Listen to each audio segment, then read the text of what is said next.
Hindi lang sa pag-arte passionate ang aktres na si Jody Santa Maria dahil ipinamalas rin niya ang kanyang pagmamahal para sa stray animals. Samantala, binuksan na ng actress host na si Kim Chiu ang kanyang negosyo sa Cebu. Narito ang ulat.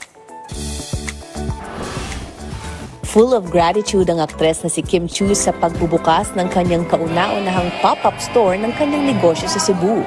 Sa vlog ng aktres, nagpasalamat siya sa lahat ng nagbigay daan sa pagbubukas ng bag store, lalo na ang kanyang dalawang kapatid na sina JP at Twinkle Chiu at ang partner ng kanyang kapatid na si Carlo. Makikita isang mahabang pila na nakaabang sa opening day nito. Oh my God! May mga kakabukas lang ng mall. Hindi pa kami tapos. May simula na ng pila taga Buena Mano from BDO. Naway, maging bang ko ang negosyo namin. For the Buena Mano. Hello!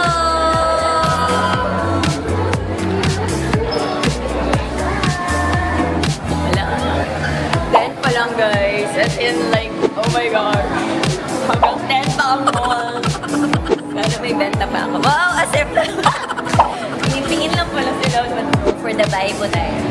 Nag-reflect si Kim sa mga nakalipas na buwan hanggang sa pagbubukas ng kanyang pop-up store. Inamin niya kung paano niya sinikap na maging matatag sa buong proseso. Until now, I still ask myself, did this really happen? With everything that's been going on in my life, there were moments when it felt heavy. Moments when I questioned. Moments when I had to be strong. Even when it was hard. But I choose gratitude. Because in the middle of the storm, God surrounded me with people who stood by me, held my hand, and reminded me that I don't have to do life alone. Life doesn't stop because of pain, because of betrayal. Life moves forward. And in every battle, the Lord is teaching me something about faith, courage, and trusting His timing. Anya, ito'y bunga ng mga pagsubok na kailangan niyang lagpasan para lang matuloy ang kanyang pangarap.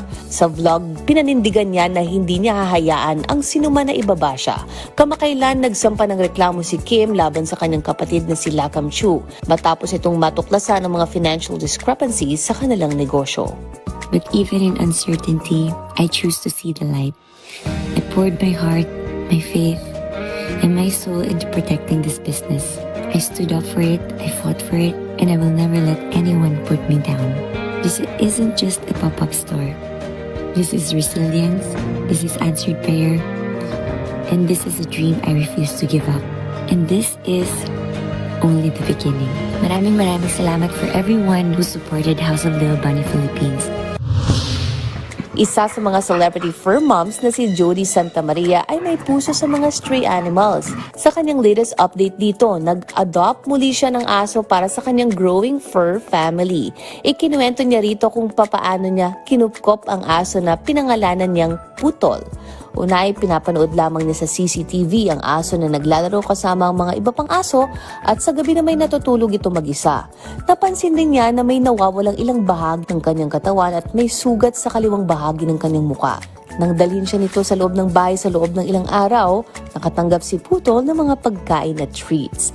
Pinuri naman ang aktres para sa pagkakaroon ng gintong puso sa mga hayop na kanyang inaampon.